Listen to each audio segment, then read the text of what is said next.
Chers amis, Shabbat Shalom, voilà un autre commentaire merveilleux de la paracha de Balak.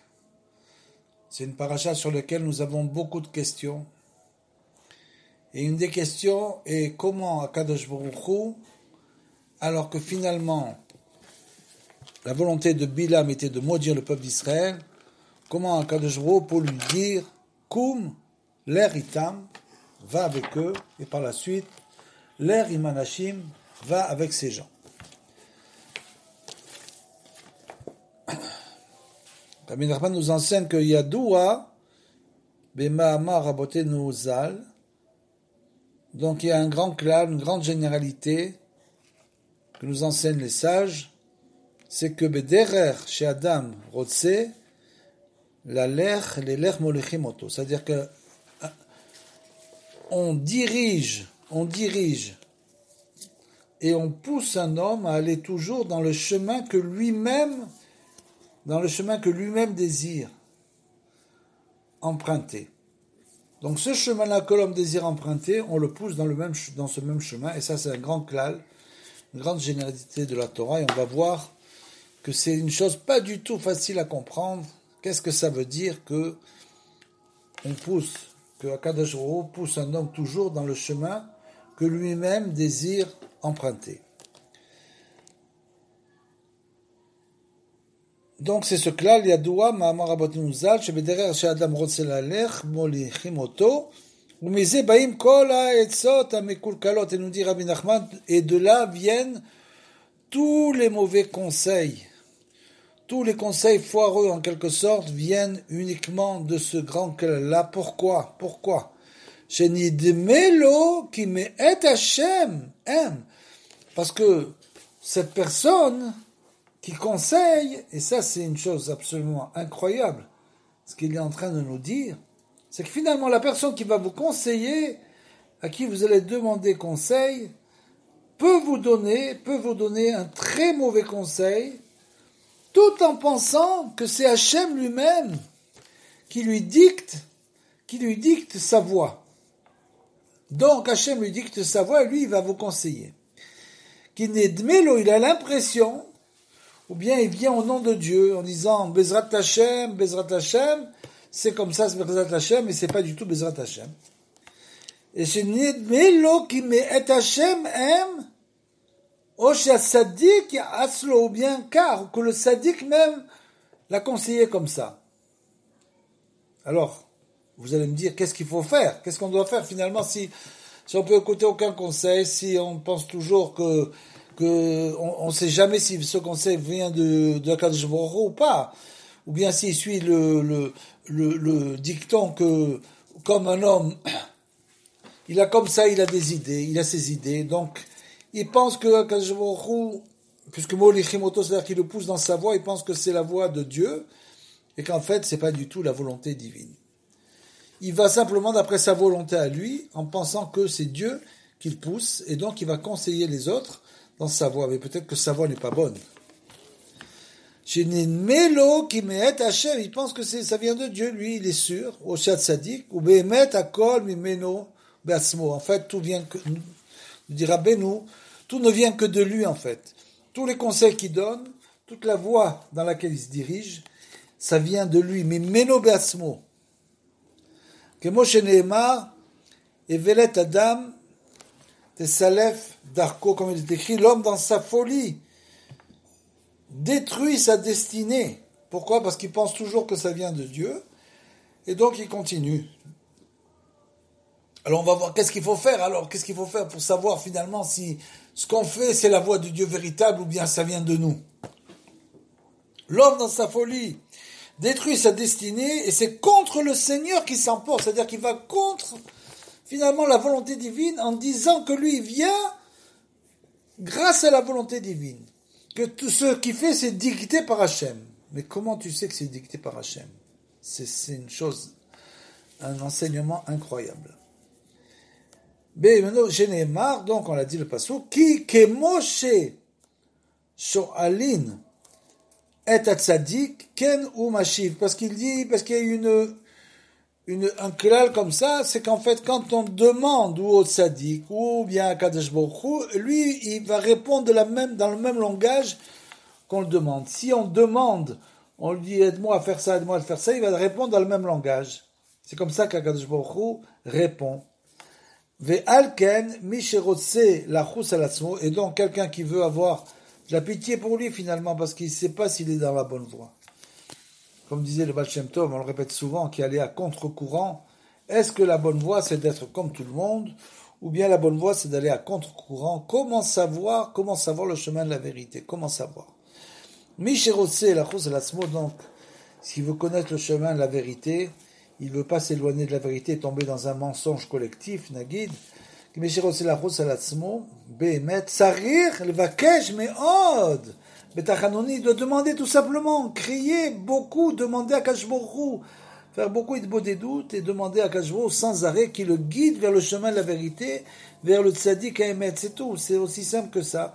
L'homme doit beaucoup demander, l'itchanen, crier vers Dieu, מאוד, בתחנונים רבים.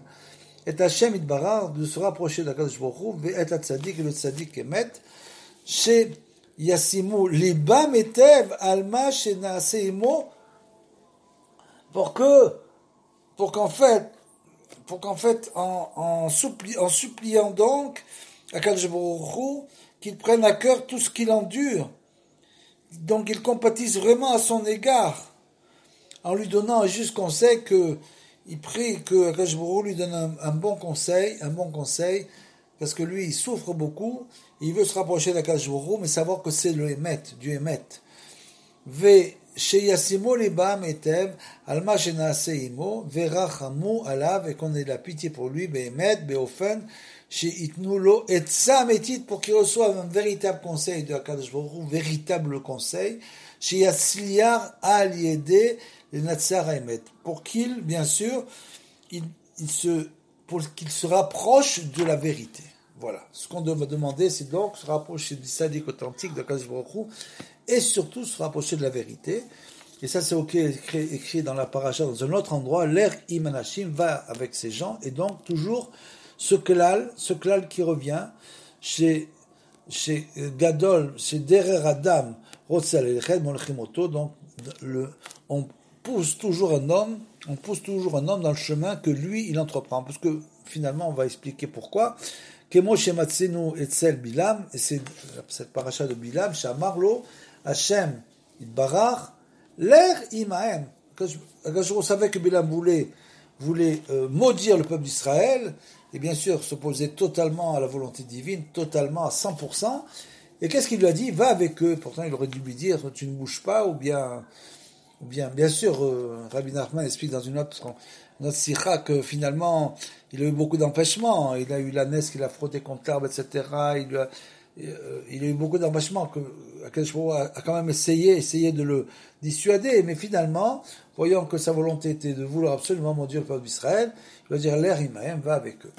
Mais avalpi chez Retsono, Idbarar lo aya la zeklal. Et bien sûr que c'était pas du tout la volonté divine. Veyesh beinyanze, Citré, Nistarot, et Rabbeinu nous dit qu'il y a dans ce sujet-là quelque chose, un très très grand secret, Arbé, qui Sham Ikar Abechira, parce que là-bas c'est l'essentiel justement de notre venue dans ce monde. L'essentiel de notre venue dans ce monde, qu'est-ce que c'est? C'est chez Bederer, chez Adam, Rossé, Leler, Molichim Oto, c'est-à-dire qu'on pousse toujours un homme dans la voie qu'il veut entreprendre. Donc ça veut dire, s'il ne demande pas à Dieu, s'il ne mitranène pas, il ne supplie pas à Kadosh Baruch Hu de le mettre dans la voie du Emet et de le rapprocher du vrai tzaddik, il peut se tromper toute sa vie finalement. Nistarot Arbe, qui Sham Ikar Abechira, c'est là-bas l'essentiel du libre arbitre. Shei Chidush Nifla Yoter Mikol HaChidushim, c'est la chose la plus extraordinaire qui ait jamais existé. Ve Niflaot Shebara Hashem Itbarar, et ça c'est les secrets, les grands secrets, les grandes merveilles que Akadosh Baruch Hu a créées dans ce monde, puisque Rabbeinu nous dit qu'on ne vient dans ce monde que pour le libre arbitre, que pour s'en venir dans ce monde, c'est-à-dire se rapprocher de la vérité, justement. Kemevoar be Sfarim, ve Ikar Abechira I Bechirat Azot, et c'est ça l'essentiel du libre arbitre, c'est ça, c'est-à-dire que si l'homme va dans une mauvaise voie en croyant que c'est la bonne, en croyant qu'il vient au nom d'Akadosh Baruch Hu, eh ben il peut se tromper complètement et ne pas du tout être dans la voie de Hachem. Ou bien même, il y a des gens qui même tombent dans l'extrême opposé, c'est-à-dire qu'ils font carrément des avérotes en pensant que Hachem les protège. Parce que ça marche, ça fonctionne. Ce qu'ils font, malheureusement, ça fonctionne. Pourquoi? Parce que moi, le chimoto, même dans l'avérote, dans tout, c'est nous qui allumons la mèche, et après, Hachem souffle dessus pour l'agrandir en quelque sorte. Donc, Grossel Elechad Molchimoto, Kemo Shamro, Rabotenouza, comme les sages ont dit, Abba le Taher, celui qui veut se purifier, mais Saïm lo, c'est-à-dire on va l'aider. Celui qui veut, on l'aide, ok? Ve Abba le Tamé, Potrim lo, celui qui veut s'impurifier, on lui ouvre la porte. Donc, il n'y a pas de différence. Il n'y a aucune différence. On a le libre arbitre. C'est à nous d'essayer d'aller dans la bonne direction et de ne pas se tromper. Kemo shekatuv ki ata amal vekaas tavit la tête beyatra, parce que comme c'est écrit, qui toi tu vas essayer de te fatiguer, de crier et de regarder quel est le fruit de ton travail encore ça. C'est ikar galut ashkena, et malheureusement il nous dit que tout ça, une chose absolument incroyable, Rabbeinu nous dit que ça c'est l'essentiel de l'exil de la présence divine. L'essentiel de l'exil de la présence. On parle beaucoup de Galut Ashrina. On a entendu parler, les gens disent on est en Galut, etc. Galut Ashrina, c'est ça l'essentiel de la Galut Ashrina. Il va expliquer. Chez Kol Echad, Kefi Ma'asav, Ken ou Chovesh Vetofes et Ashrina. C'est-à-dire qu'en fait, finalement, chacun d'entre nous attrapons en quelque sorte la shrina, la présence divine, en fonction, c'est-à-dire que nous pouvons rien que faire tout ce qu'on l'en fait, même dans le service divin, en fonction de nos actions. Kefi Maasav, ou Kedusha, et Shrina ou Kedusha, pour la sainteté, c'est-à-dire que c'est comme si on obligeait Akadosh Baruch Hu à faire quelque chose qui était contre son gré.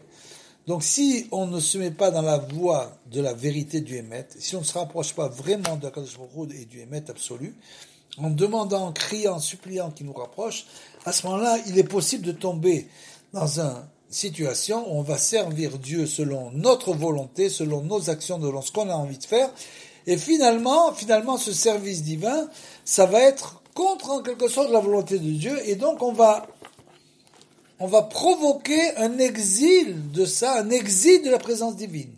Begalut Hachenehemar Kivyachol En Chabush Matir et Asmo Mibet Asuim, comme c'est un grand claque qui est écrit dans la Gemara, que jusqu'à ce qu'il soit écrit que un prisonnier ne peut pas se libérer lui-même de la prison. Il a besoin qu'on le libère de la prison.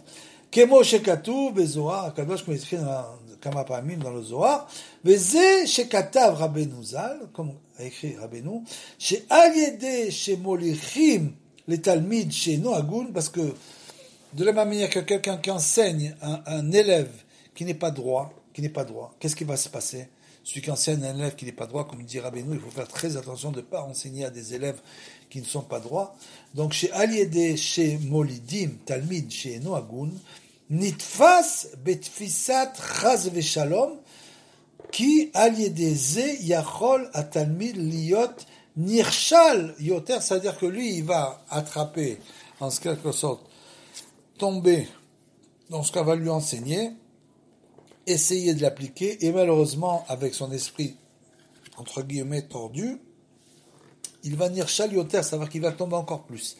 Non seulement ça va pas l'aider à monter, mais en plus ça va le faire descendre encore plus. Yoter à l'aider chez où et non à Goul parce qu'il n'est pas droit.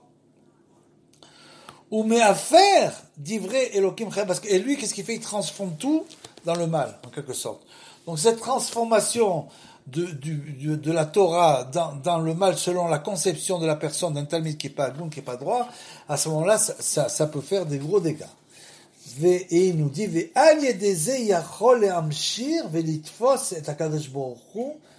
ou Shrinatea, c'est-à-dire qu'il peut, donc grâce à ça, à cause de ça, il peut attraper en quelque sorte la présence divine à Kadosh Baruch Hu, Kivyachol en quelque sorte, c'est une expression, les torts d'Atorah, à l'intérieur, il peut l'attirer à l'intérieur de son mauvais esprit, le mauvais esprit de cet élève, Sheye Nistayer à Or Kefi Dato, c'est-à-dire qu'il va créer une lumière en quelque sorte en fonction de son Datorah, sa mauvaise intelligence.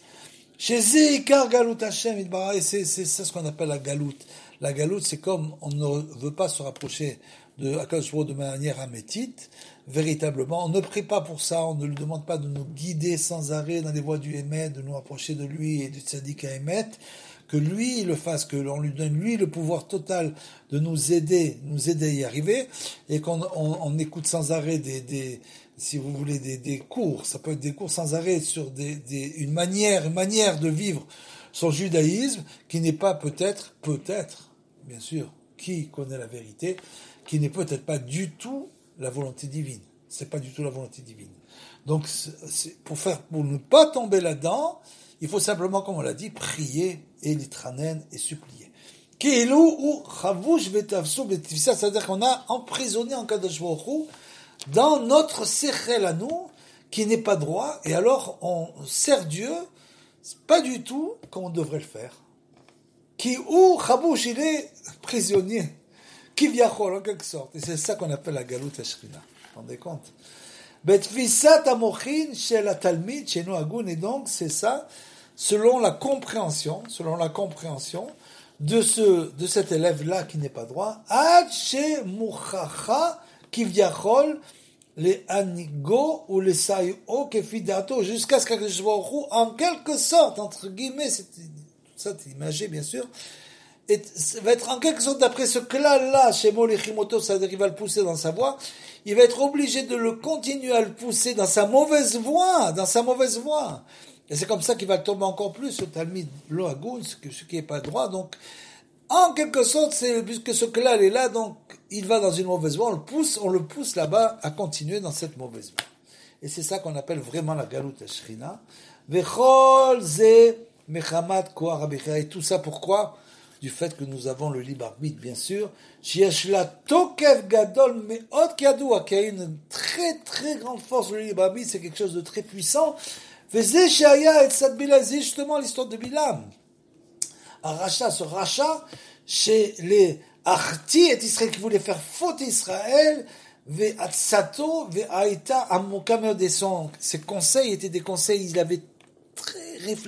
avait réfléchi de manière très profonde comment faire fauter Israël, vous vous rendez compte, avec Balak, qui ratsa les Arti, davka et gdol Israël, parce qu'il voulait faire tomber les têtes, il avait dit, si je fais tomber les têtes d'Israël, alors le peuple va tomber.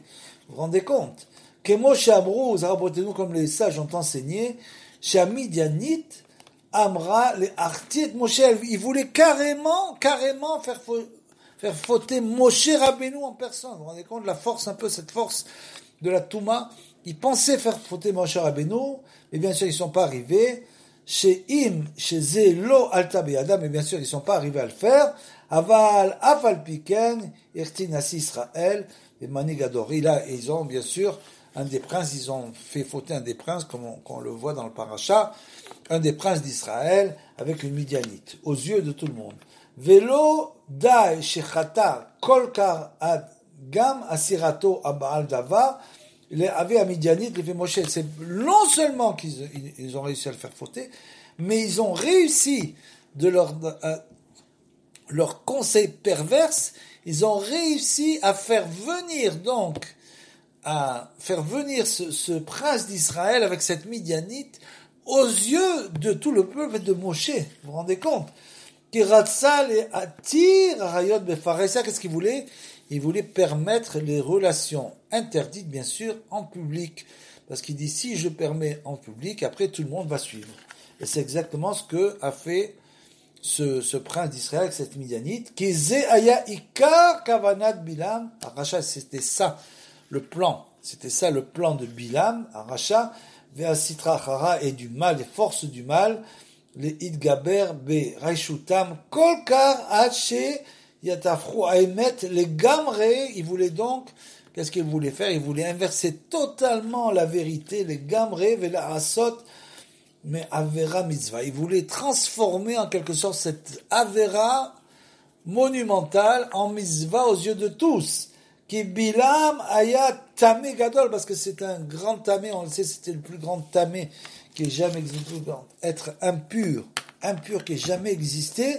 Kemoshe Amrou, c'est de lui, bien sûr, que de lui que vient Amalek, on le sait, Aman, Hitler, Marchemo, et tous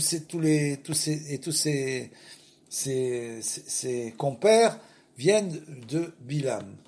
Kemo Shamro Zaradonuzal, comme les sages ont enseigné, Ve'it Gaber Bereshuto Bedarke Shafav. Comment il a fait tout ça? Il s'est renforcé dans sa magie. Il faisait de la magie, bien sûr, c'était un magicien, donc il s'est renforcé dans sa magie. Adche Machar Alatzmo Roar, jusqu'à ce qu'il ait réussi à faire descendre en quelque sorte de force. Donc grâce à son libre arbitre, il a réussi à faire descendre de force du ciel un vent de folie, c'est-à-dire un vent de folie, de prophétie incroyable. Il a réussi à faire ça, à descendre du ciel, jusqu'à ce qu'il devienne comme un prophète, comme Moshe Amrou, Rabbeinu, comme ils ont dit les prophètes, Vekol Ze Mechamad, Godel Korah Rabbeinu, tout ça, comme on dit les sages, à cause de la force incroyable que Kadosh Baruch Hu nous a donnée avec notre libre arbitre. Nous pouvons tout faire absolument avec le libre arbitre. Sheyesh koar le adam le'achiyach kivyachol et ru'ar hanevuah sheishra alav, qu'un homme a la possibilité de faire descendre sur lui, de forcer à faire descendre sur lui un vent de prophétie. Alav keretsono le'amshir ha'or ha'elyon, selon sa volonté de cet homme, pour continuer cette lumière supérieure, ou les tsa'ero keretsono, et de la former et de la diriger selon sa volonté. Ve'alken be'emet ayu Israël az be'sakana gdola. Et donc à cause de ce Bilam, à cette époque-là, à ce moment-là, le Am Israël, le peuple d'Israël était en très grand danger. Kemoshe Katouv, Ami Zachana Ma Ya'atz Alecha Balak Uma Ana Oto Bilam. Puisque qu'est-ce qu'il a proposé Balak, et qu'est-ce qu'il a répondu Bilam. Donc c'est un grand danger, très grand danger. Kemoshe Katouv, Bezoar, comme il est écrit dans le Zohar Kadosh, Shmimot Olam, Lo Ayu Israël Besakana Kazot. C'est-à-dire que depuis la création du monde, le peuple d'Israël n'a pas été en aussi grand danger que quand est arrivé Bilam. Et vous voyez ce qui s'est passé aussi avec ses prédécesseurs, malheureusement. C'est la destruction, ils veulent la destruction totale du peuple d'Israël. Et tout cela du fait de la force du libre arbitre, Aval, mais bien sûr, grâce à Dieu, Baruch Hashem, Hashem Itbarach, Hamal Aleem. Finalement, Akadosh Baruch Hu a eu pitié du peuple d'Israël, Ve'tzier Ha'or Be'asmo, et finalement, il a dirigé la lumière selon sa volonté, Be'asmo Bechinat Beracha, et bien sûr, il a transformé toute cette malédiction en bénédiction. Shabbat Shalom, et voilà à tous.